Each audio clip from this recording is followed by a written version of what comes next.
Thank you, Nia, for your fantastic introduction.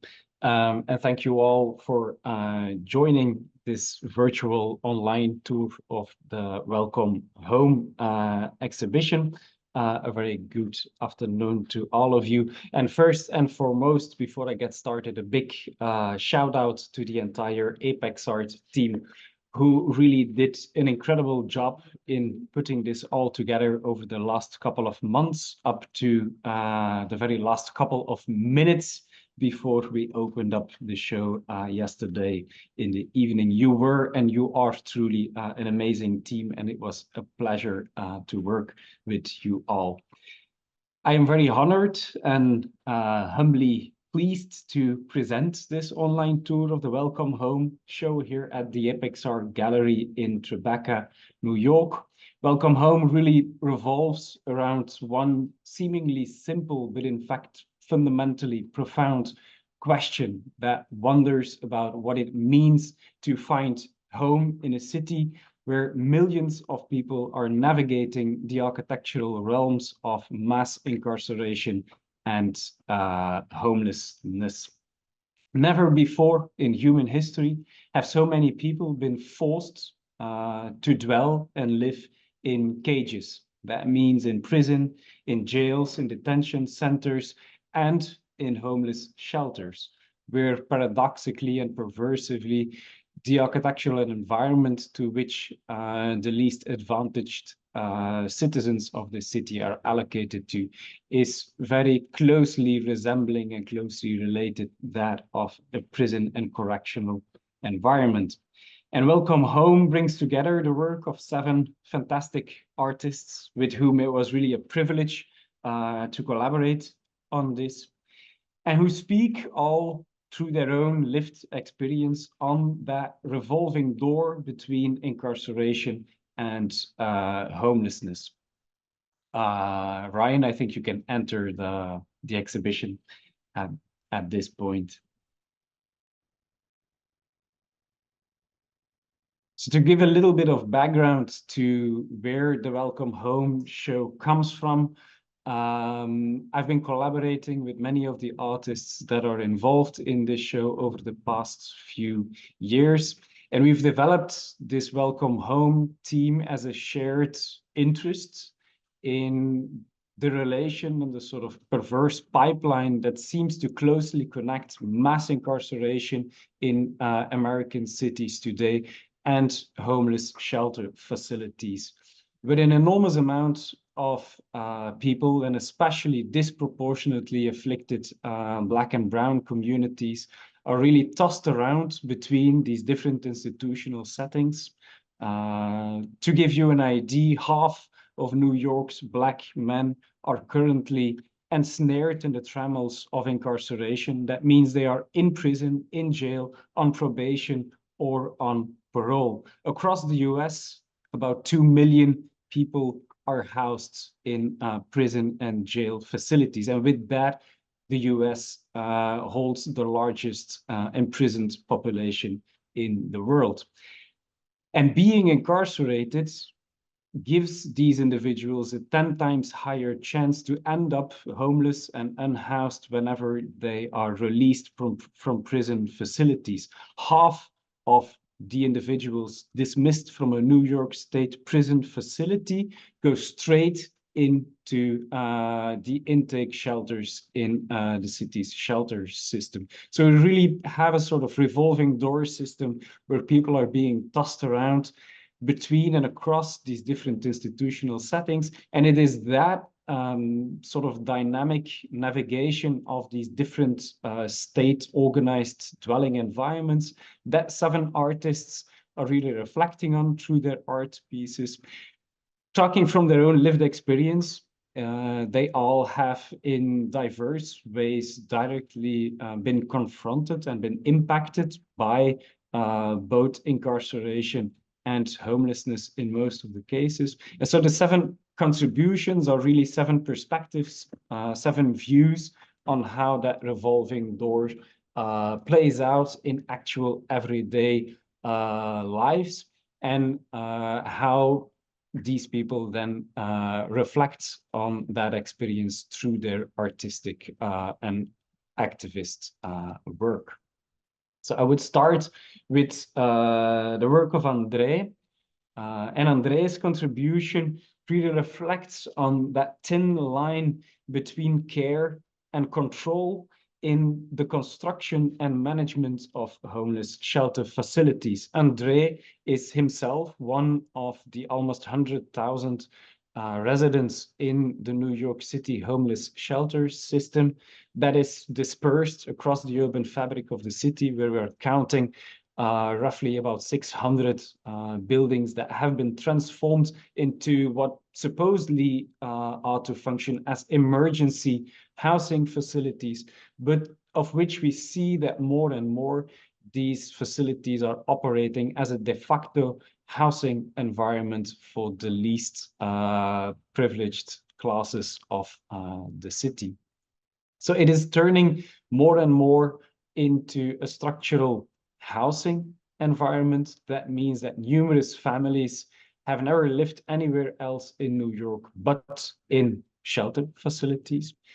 And the work of André really reflects in what kind of dwelling environment these people then eventually end up in, and in what different ways and modalities these housing environments seem to be patterned and structured on an obsession with surveillance and surveillance technology, much more investing in a sort of control apparatus rather than a careful and compassionate approach. So the work of André is structured as a triptych. There's 3 parts to it.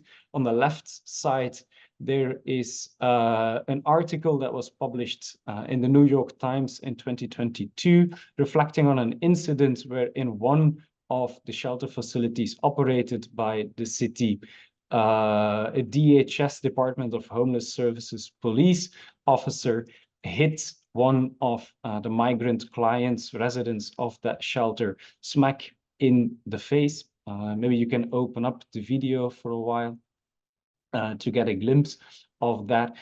The incident was videotaped, recorded with a cell phone by another migrant inhabitant of the shelter. It led to quite a bit of a public debate, but it took very little time before the DHS announced a blanket prohibition on recording of any kind in its facilities. And so in each and every DHS shelter facility, there is now a poster announcing, and that's the middle parts of the work by André. There is this poster announcing in 12 different languages that it's absolutely forbidden to make recordings of any kind in these facilities, citing and stating concerns with privacy and confidentiality of clients dwelling in these environments. On the right side of the panel by André, you see that André nevertheless continued to carefully document the way in which people are made to live and dwell in these environments, documenting through pen drawings on small bills and receipts the living conditions in homeless shelter facilities. Nobody will stop him from documenting, he says, the wrongdoings and inhumane living conditions found in these so-called emergency dwelling environments. So it's a form of humble dissent. It's a form of resistance against a regime of control that is dominating the modality of everyday life and living in the shelter facilities. Another artist and another resident of that shelter system is Gregory. Gregory is really a fantastic, multi-talented artist. He's a musician, a painter, an actor, and so much more.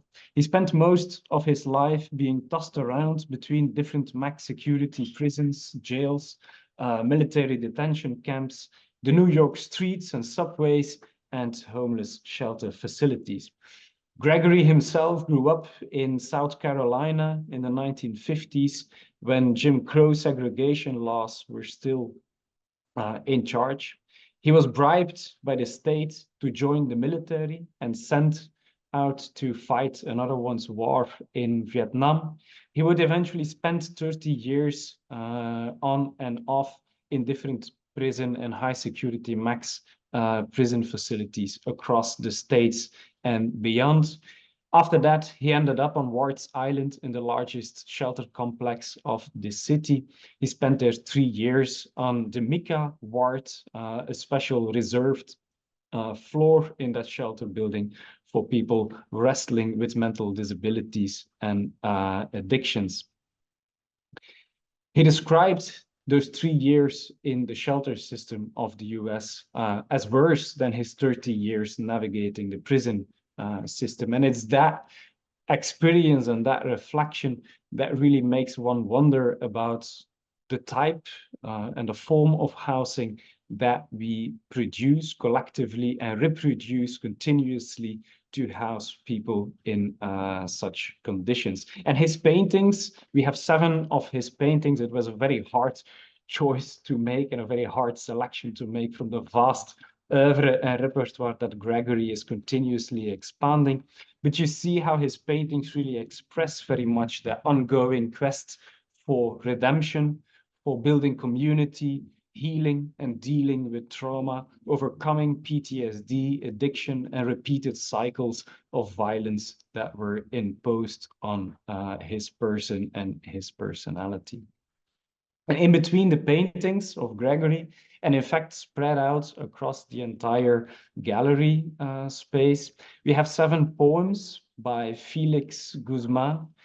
We're very happy to have his work also included in the exhibition. Felix introduces himself very often as a survivor of too many broken systems. He is a great visual artist, a speech writer, and a poet who has for a very long time been very active in numerous advocacy groups and social movements here in New York.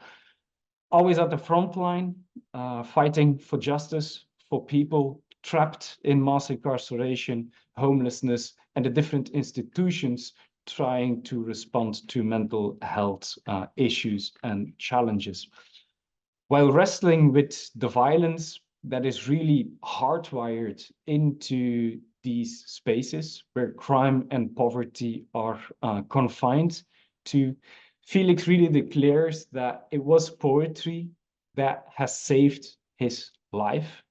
It was through writing and through his poetic expressions of how he was trying to operate as a pacifist, as a peace builder, as a community builder, as a person that really in all his facets and aspects of everything that he does tries to operate through kindness, care, and compassion. And it was really through poetry that he found a way of surviving in the harsh living conditions on Rikers Island, in the New York shelter system, and so many other of these pretty violent and aggressive dwelling environments.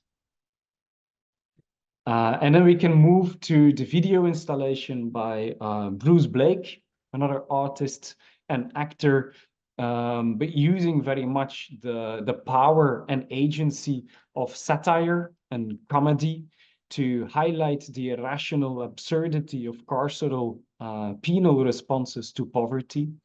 And it's through his sketches and his videos that Bruce really shows how punitive responses to crime, in fact, only produce more crime, and how alleged penitence imposed on people is so deeply rooted in dehumanizing rituals and customs that, in fact, perpetuate what they claim to respond to. And so his videos and sketches really question how crooked it is that we have normalized institutions and that we take so often and so easily for granted that these institutions continue to be reproduced and expanded, although we have by now figured out that they are dysfunctional and destructive by design. And so it's through his video art that Bruce is really sort of putting the finger on that painful wound in the American criminal justice system. Just around the corner in the gallery space from where the video installation of Bruce is installed, we enter the life world of Iman Lecaire, who's another artist of whom we're very honored to have her as part of this show. She really created and crafted specifically for this show an entire sort of immersive space that she has fully occupied and dressed up in an installation that is a sort of reflexive interrogation of her own 7 lives, represented here in 7 distinct handmade dresses, each of them symbolizing one of the 7 turbulent life phases that she has passed through as she fled from persecution and queer misogyny in Egypt, eventually landing in New York and finding herself as a homeless transgender woman out on the streets of the city. But through the years and through persistent determination, eventually becoming one of the main voices and leading figures in the Black Trans Lives Matters movement here in the city of New York and far beyond that. And so she has a whole room dressed up with her handmade dresses, with different masks, with art pieces, and a video reflecting on these 7 lives, these 7 stages that she has passed through. Fully occupying this secluded gallery space, Iman is really absorbing you into her world, full of phantasmagoric references to Egyptian mythology, Islamic spirituality, and activist humanitarian engagement, questioning what does home mean amidst this immense array of violence that transgender people face and that non-binary communities face in this city. If you go out of the backspace claimed, occupied, dressed up by Iman, and we go back into the main exhibition hall, we have 4 photographs from Joshua Lopez, who was himself a direct witness to police-led bloodshed when in 2011 his own uncle was shot by an undercover NYPD officer. And almost 10 years later, after the lynching of George Floyd, Joshua started to put forth his own body as a testament, as a protest canvas to respond to police violence and structural injustice, hardwired and structurally embedded within the everyday management and design of urban space. Tattoos on his back form a fist as a symbol of popular resistance and a symbol that also became widespread across the BLM movement. A neck tattoo that reads FTP, fuck the police, fight the power. His chest and abs saying say their names, filled by now with the names of 177 victims murdered by the hand of the state, victims of police violence. And he has a long and sad waiting list with many more names to add to that list of tattoos. A long list of collateral damage of centuries of racial oppression and violence that ends up and is closely bound up, of course, with the way in which the criminal justice system and the homeless shelter system is operated. All these images were shot a few weeks back at in Washington Heights, smack on the spot where Malcolm X was ambushed and fatally shot in 1965. And while Joshua has been working on these tattoos, he has been collecting newspaper cutouts. He makes fantastic, amazing collages of those that really become sort of expressions of rightful outrage against police violence and the disproportionate way in which it targets Black and brown community members. He has been collecting cutouts that, to a large extent, reflect on wrongful convictions that in the latest report of 2023 have shown again that over that last year, about 2,000 years were spent in prison by people who were not supposed to be there, and of whom later was shown that they were wrongfully convicted. And 4 out of 5 of those wrongful convictions were targeting and afflicting directly Black and brown community members. And so he has numerous of these collages, of which you start to see that this police violence and the way in which it's a sort of reincarnation of long histories of racial segregation, racial oppression in the US, that it is really not a marginal phenomenon, that it's not a side phenomenon, but that it's really structural and systemic to the way in which the city and society is organized. And last but far from least, we have the work by Alex Anderson and the Reentry Theater of Harlem. And in fact, many of the other artists that we have seen so far are in one way or another also related or have been related through the Reentry Theater of Harlem. Alex himself has been incarcerated for 15 years for possession of a mere few grams of marijuana. He got a degree, a license as a social worker, and worked afterwards, after doing his time, worked as a social worker in the New York homeless shelter system. But he was left with so much outrage and discontent about the way in which social work in these settings is incapable of really bringing structural change in the lives of its clients, that he started his own theater company, the Reentry Theater of Harlem, where he each year brings together 1 or 2 cohorts of participants that have directly experienced the impact of the criminal justice system, and where they collectively, as a group, prepare a theater play that is really set up as a sort of rite of passage, a ritual that is supposed to and really poised to revert the rituals that have dehumanized, that have traumatized, that have stigmatized so forcefully through these years of imprisonment and homelessness, and really trying to collectively build a performance as a momentum to step back into society and to leave these traumas and stigmas behind and enter a new phase in life. And so we have different photographs of performances and rehearsals of the Reentry Theater of Harlem.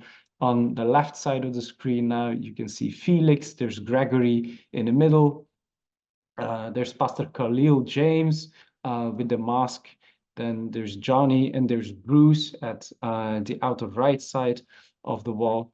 And centrally in the middle of the exhibition space, we have 6 masks that were made by the latest cohort that is part of the Reentry Theater of Harlem at this moment.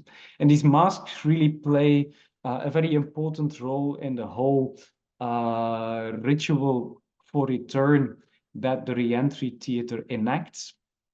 They are made in such a way that participants in the Reentry Theater put plaster strips on each other's faces, speaking out at that moment the long list of stigmas and traumas that have been imposed on them through their passage through incarceration and homelessness. So they are literally building a sort of mask, a persona, hiding their actual face, as behind layers and layers of stigma and trauma, to then collectively, through the performance and the preparation of that performance and the eventual public staging of that performance, to take that mask off and to really pass through a moment of re-entering into society, stepping into society, and leaving those layers of stigma and trauma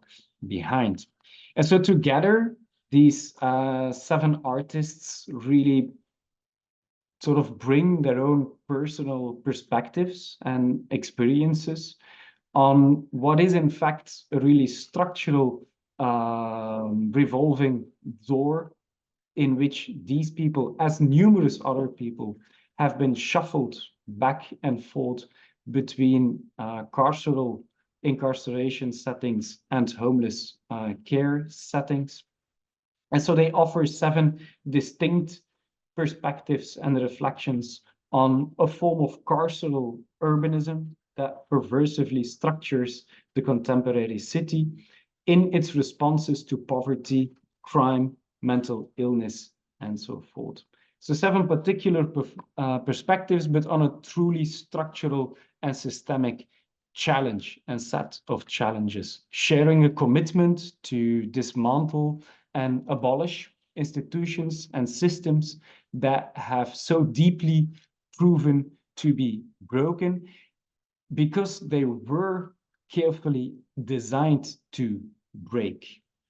All crossing in their own way, intermingling art and activism, speaking on behalf of their own lived experience, but by doing so, speaking also on behalf, I think, of broader communities, speaking on behalf of avant-garde grassroots movements and organizations that are really trying to piecemeal put together and construct more humane, more just ways of dealing with crime and poverty.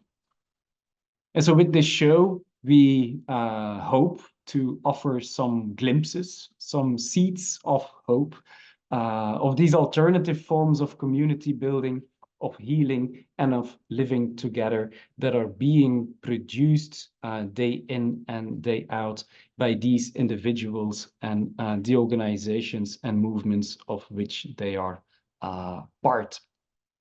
We will have over the coming weeks and months quite a vast series of events. We will ourselves also be occupying this gallery and turn it into a protest platform. We will have a series of performances by the Reentry Theatre of Haarlem. We have a performance scheduled for next Thursday by Gregory, where he will reflect on his work, on his paintings, but he will also bring music and storytelling to offer some insights and reflections on his view on incarceration and homelessness in New York City.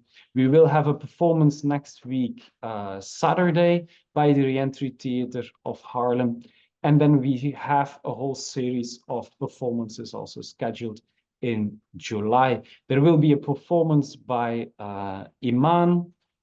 We will have a workshop in the gallery space where Alex and the Reentry Theatre will make masks here live on the spot. So you can also come in and watch that, observe that, and experience that for yourself, and be part really and become part of that rite of passage as the cohort is going through that at that moment. We will have a panel debate somewhere halfway July, and a very nice series of other performances and events. You can find all those on the Apex Art website. That's it for me, Nia. Yay! Thank you so much, Jeroen. Everything that you said about programs, there is I think 7 other finalized. Like you also mentioned a few of the ones that are pending. So I would encourage people, if there are any that you think you can't make, to keep checking up on the website as the exhibition goes on, because there are a few more in the works that aren't finalized yet. If anyone has any questions or comments that they'd like to share with Jeroen, please do. I know some people aren't comfortable coming on camera on Zoom, so you can also put them in the chat. I'll read them out loud for Jeroen to answer or talk about. But yeah, I guess on my end, I wanted to say that I appreciate the amount of compassion you have for the unhoused and incarcerated and formerly incarcerated, and wanted to ask you, what was the most difficult aspect of curating this exhibition for you?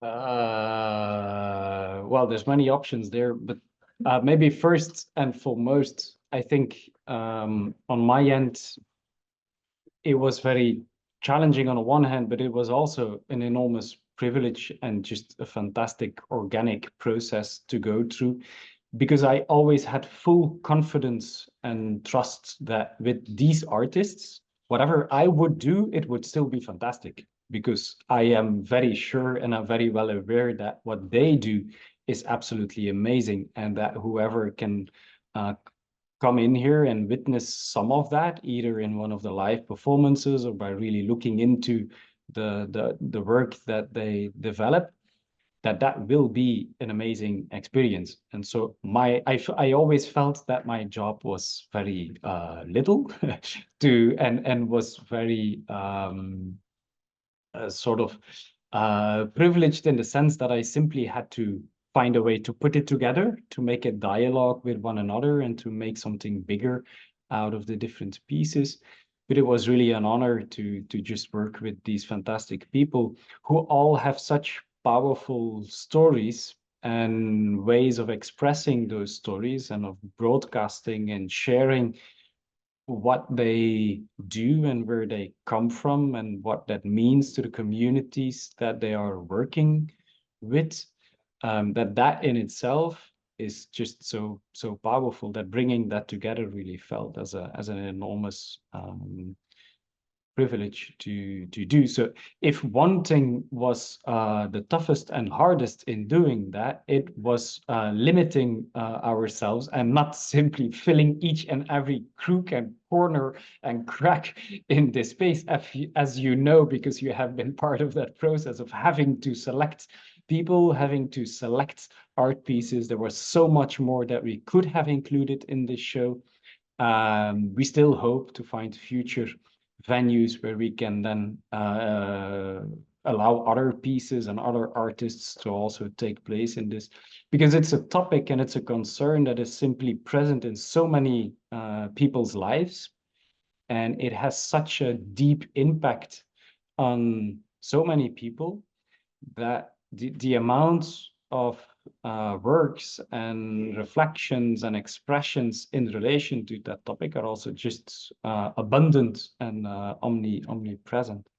So that the biggest advantage was also the biggest challenge, I would say. Yeah, I'd say that we're lucky that the gallery still has space for us to walk around. Oh, Steven said, "You've brought us some great artworks and increased awareness. It has been great meeting the artists too. Thank you." Very Thank you, sweet Steven. comment.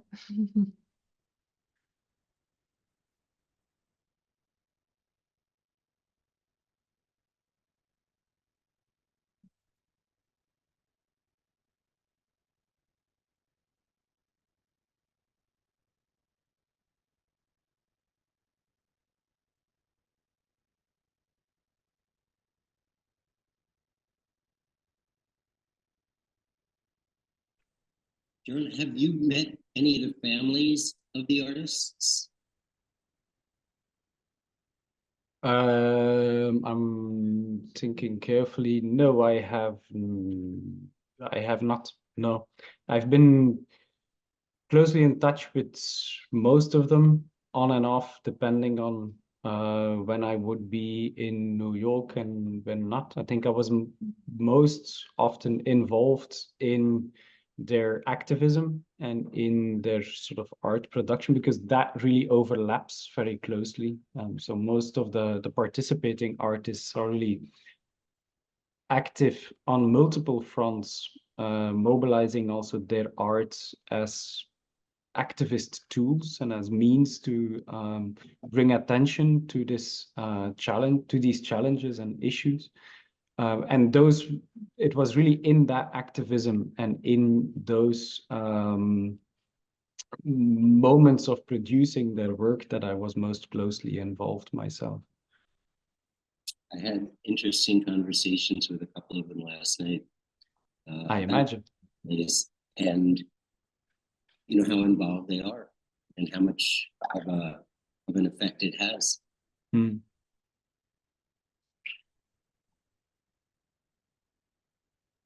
Very important to give them this opportunity.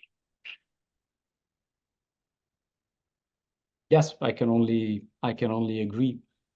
I think their stories really and their work deserves to be seen and really needs to be seen and needs to be told. So I think I really enjoy the fact and like the fact that we could use this place as a platform to showcase the work that they do and the stories that they have to tell.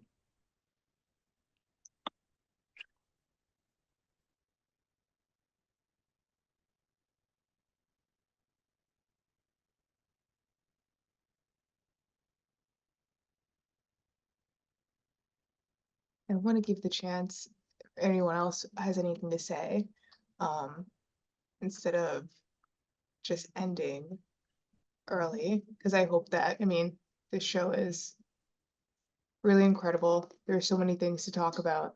So I'm hoping that people have things that they want to say. I guess something I've been thinking about I might be a little bit dense, but I wonder if you've thought about it yourself as someone who is not really a part of the community, who is also not even American. I don't know if you've experienced any sort of criticism or backlash, and like how you've sort of moved through that, or at the very least how you have interacted coming into these spaces where you're technically like an outsider, or if you can talk about that a little bit. Sure. I must say, actually, the people that I really closely work with on this are the people that really opened up their spaces and their work to me as an outsider. So that was also always what really brought us here together eventually. So I felt amongst the people that I have been collaborating with on this, I felt very welcome myself in their company.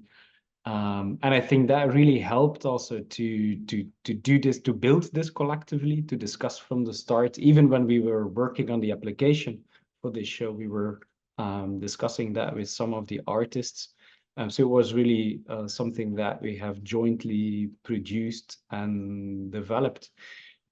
Doing that as an outsider implies that there are certain limitations, because there is a lot of unavoidable ignorance on my end, because there's a lot that I do not know, and there's a lot that I will for sure very brutally neglect, and very often on different occasions I will for sure have things completely wrong on my end. But that can also, in my experience, be an advantage and be a sort of offer a benefit also, because you can look and talk about things as an outsider observant who is seeing things, hearing things, listening and then simply expressing and sharing what that does to me as an outsider.